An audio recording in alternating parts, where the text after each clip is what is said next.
Hi. ഇന്ന് ഞങ്ങള് പള്ളി കഴിഞ്ഞിട്ട് ചായ കുടിക്കാൻ വേണ്ടി പോയി. ചായ കുടിച്ചോണ്ടിരുന്നപ്പോൾ ഷാൽവി നമ്മളോട് പറഞ്ഞു ഇവിടെ കവറുണ്ടെന്ന് പറഞ്ഞു. കവറ് കാണാൻ വേണ്ടിയിട്ട് ഞങ്ങൾ പോവാണ്. അപ്പൊ തെരേസ് ഇതായിട്ട് കവറ് കണ്ടിട്ടില്ല, റിച്ചാർഡ് കണ്ടിട്ടില്ല, ഷാൽവിൻ കണ്ടിട്ടില്ല, സുമി കണ്ടിട്ടില്ല. അപ്പൊ നമ്മള് പോകുന്നു, കവറ് കാണുന്നു. ഈ ഷാൽവിന്റെ, സുമിയും, റിച്ചാർഡും, തെരേസ് എന്നൊക്കെ പറയാൻ ഞങ്ങളുടെ ഫ്രണ്ട്സാണ്. തെരേസ് എന്റെ വൈഫാണ്. അപ്പോൾ നമ്മളിത് കാണാൻ വേണ്ടി പോവാണ്, കവറ് കാണാൻ വേണ്ടി പോവാണ്. ഇനിയിപ്പോ ഞങ്ങളിപ്പോ റൂബിയിലെത്തി. ഇനി കറക്റ്റ് 6 കിലോമീറ്ററും കൂടെ ഉള്ളൂ. അൽബുസ്താൻ എന്ന് പറഞ്ഞൊരു ബീച്ചിലാണ് ഇവിടുത്തെ ഒമാനിലെ ഏറ്റവും കൂടുതൽ കവറുണ്ടാകുന്നത്. അൽബുസ്താൻ ബീച്ചിലാണ്. അപ്പം ഞങ്ങൾ അങ്ങോട്ട് പോയിക്കൊണ്ടിരിക്കുകയാണ്. റിച്ചാർഡ് അങ്ങോട്ട് കാണിച്ചടാ. ഇതാണ് ഇപ്പം ഇത് വാദി കബീർ എന്ന് പറയും. ഈ റിച്ചാർഡ് ഇടത് സൈഡിലാണ് ഇന്ത്യൻ സ്കൂള്. നമ്മളിപ്പോ നേരെ പോവാണ്. അപ്പം ഈ കവറിനെ കുറിച്ച് പറയുകയാണെങ്കിൽ ഞങ്ങളൊക്കെ ആദ്യമായിട്ട് കവറ് കാണുന്നത് കുമ്പളങ്ങി നൈറ്റ്സിലെ പടത്തിന്റെ അതാണ് കവറ് കാണുന്നത്. പിന്നെ അത് കഴിഞ്ഞിട്ട് ഞാൻ ഒരു പ്രാവശ്യം ഇവിടെ എത്തി ബീച്ച് എന്ന് പറഞ്ഞൊരു ബീച്ചുണ്ട്, അവിടെ പോയപ്പം കവറ് കണ്ടിട്ടുണ്ടായിരുന്നു ഒരു പ്രാവശ്യം. അപ്പൊ ഇവരിതിനായിട്ട് കവറ് കണ്ടിട്ടില്ല.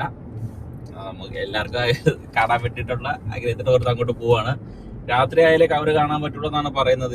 ഇവിടെ 5:45 ആയതേ ഉള്ളൂ. പക്ഷെ ഇപ്പം തണുപ്പ് തുടങ്ങുന്ന സീസൺ ആയതുകൊണ്ട് തന്നെ ഇരുട്ടായി തുടങ്ങിയിരിക്കുകയാണ്. അപ്പൊ നമ്മള് നേരെ അങ്ങോട്ട് പോവാണ്. രാത്രി കുറച്ച് സമയം വെയിറ്റ് ചെയ്യേണ്ടി വരും. വെയിറ്റ് ചെയ്തിട്ട് കാണിച്ചാൽ ഇത് വാദി കബീർ, അൽബുസ്താൻ അത് കഴിഞ്ഞു പോയി. അൽബുസ്താൻ ഒരു ബോർഡ് നമ്മൾ കണ്ടിട്ടുണ്ടായിരുന്നു. ബന്ദർ അൽ ഖൈറാൻ, അതുപോലെ എത്തി ബീച്ച് എല്ലാം ഈ റൂട്ടാണ്. ഇനി അങ്ങോട്ട് പോകുന്തോറും കടലാണ് മെയിൻ ആയിട്ടുള്ളത്. ഇവിടെ ഈ റൂട്ടിൽ പോകുമ്പോഴാണ് നമുക്ക് ഡോൾഫിൻ വാച്ചിങ് കാണാൻ പറ്റുന്നത്. അപ്പൊ നമ്മളിവിടെ നേരെ പോയി ഇനി വെറും 2.3 കിലോമീറ്ററേ ഉള്ളൂ. Al Bustan Muscat, Al Bustan Muttrah. ഇതൊരു ബീച്ചാണ്. നമ്മൾ നേരെ അങ്ങോട്ടാണ് പോകുന്നത്.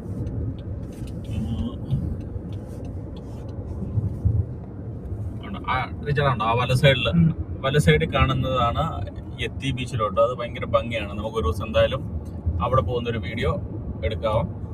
അത് നല്ല രസമാണ്. ഡ്രൈവിനും നല്ല രസമാണ്, കാണാനും ഭംഗിയാണ്. നമ്മള് ഈ ക്യാമറയ്ക്കകത്ത് നോക്കിയാൽ എത്രത്തോളം കിട്ടുന്നതാണല്ലോ, പക്ഷെ നേരിട്ട് കാണുമ്പോൾ ഭയങ്കര ഭംഗിയാണ്. ഇവിടെ ഒരു ചെറിയ വെള്ളച്ചാട്ടം ഉണ്ട്, അത് മാറ്റി.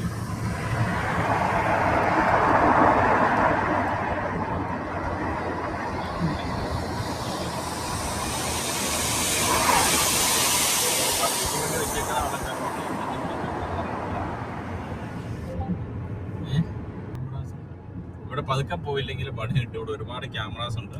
ഞങ്ങൾ ഒരു പ്രാവശ്യം ഡോൾഫിൻ വാച്ചിങ്ങിന് വേണ്ടി പോയപ്പം കുറേ ഫൈൻ കിട്ടിയായിരുന്നു. ഞങ്ങൾ സ്പീഡിൽ പോയതായിരുന്നു. പക്ഷെ ഇവിടെ ഹിഡൻ ക്യാമറാസ് ഒക്കെ ഉണ്ട്. അപ്പം ഇതേകൂടെ വരുന്നവരെ സൂക്ഷിച്ച് വേണം വരാൻ.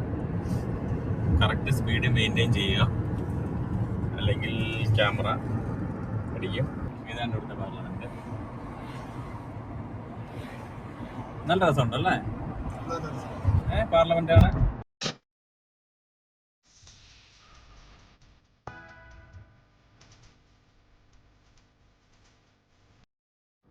റൗണ്ട് അബൌട്ട് നമ്മൾ 3rd എക്സിറ്റ് ആണ് എടുക്കേണ്ടത്.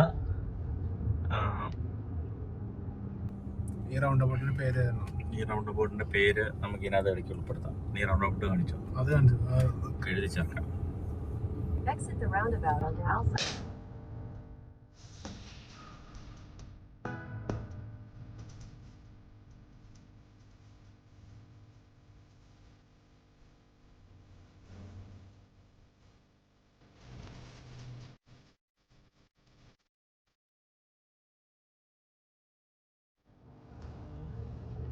പാർക്ക് ചെയ്യാൻ നമുക്ക് സ്ഥലമില്ല. ഇതെല്ലാം പ്രൈവറ്റ് പ്രോപ്പർട്ടീസ് ആണ്. ഇവിടെ പട്ടിക്കുഞ്ഞിനെ നോക്കി. നമ്മളിപ്പോൾ ഇവിടെ എത്തിയിരിക്കുകയാണ്. ഫുള്ള് ജനാവലിയാണ്. ഭയങ്കര ആളാണ്. എല്ലാവരും കവർ കാണാൻ വേണ്ടിയിട്ട്. ഷാരുവിനെ കവർ എങ്ങനെയാണ് ആക്കുന്നത്? കവരോ? നമ്മളിപ്പോ സാധനം കണ്ടില്ലല്ലോ. അല്ല, കാണാൻ പോകുന്നു. അതിന് മുന്നേ കാണാൻ പോകുമ്പോ ഈ കടൽ മുഴുവൻ നല്ല നീല കളറിൽ വരും. മുഴുവനും വരുമോ? വരണ്ടാണ്. ഇടയ്ക്കൊക്കെ നീല കളർ വരും. നമ്മൾ ചവിട്ടുന്നിടത്ത് ഞാൻ നീല കളർ വരും. അതിന് കാരണം എന്ന് പറയുന്നത്, എന്റെ ദൈവമേ, കടിച്ചപ്പെട്ടാത്തൊരു വാക്കുണ്ടായിരുന്നു. അത് നോക്കട്ടെ.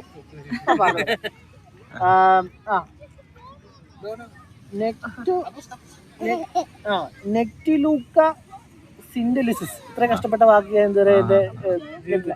ഈ ഏകകോശ ജീവി, സിംഗിൾ സെൽഡ് ഓർഗാനിസം ലക്ഷക്കണക്കിന് ഈ കടലിൽ വരുമ്പം അതുങ്ങളുടെ ബോഡിയിൽ നിന്നുള്ള ഒരു കെമിക്കൽ റിയാക്ഷൻ കൊണ്ടാണ് ഈ കളർ വരുന്നത്. ഇതിന്റെ ഇംഗ്ലീഷിലുള്ള പേര് ബയോലൂമിനസെൻസ് എന്നാണ്. ഞാൻ ഈ പറഞ്ഞതിൽ തെറ്റുകുറ്റങ്ങളുണ്ടെങ്കിൽ നിങ്ങളുടെ ഗൂഗിളിൽ അടിച്ച് സെർച്ച് ചെയ്തു. അപ്പം ഇതിനകത്ത് 2 എൻസൈം ഉണ്ടെന്നാണ് ഞാൻ അറിഞ്ഞത്. ഒന്ന് ലൂസിഫറിൻ, ചെറുത്താന്റെ പേര്, പിന്നെ ലൂസിഫറൈസൈസ് എന്ന് പറഞ്ഞൊരു എൻസൈമും. ഇത് രണ്ടും കൂടെ കെമിക്കൽ റിയാക്ഷൻ നടക്കുമ്പോഴാണ് ഈ നീല കളർ ലൈറ്റ് എമിറ്റ് ചെയ്യുന്നത്. ഇങ്ങനെയാണ് കവരുണ്ടാകുന്നത്.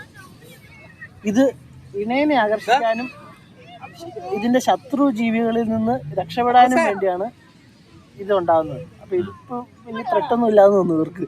അതാ അവര് നമ്മള് നേരെ ഈ കടലിലാണ് കവര് വരുന്നത്. അപ്പൊ നമ്മള് നേരെ അങ്ങോട്ട് പോവാണ്. എല്ലാവരും വെയിറ്റിംഗ് ആണ് കവറിന് വേണ്ടിയിട്ട്. ഇതുവരെയായിട്ട് കവരെത്തിയിട്ടില്ല.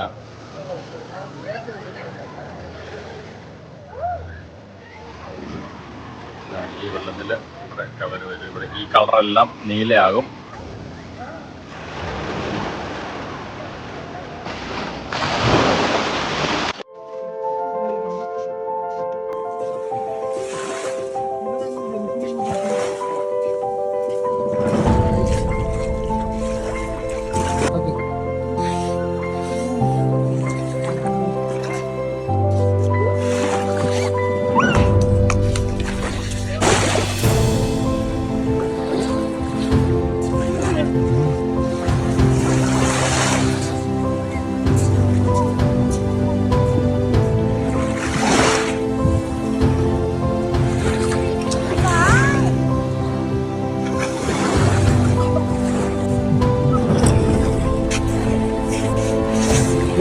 മോനെ വെറുതെ ഇങ്ങനെ ആക്കിയിട്ട്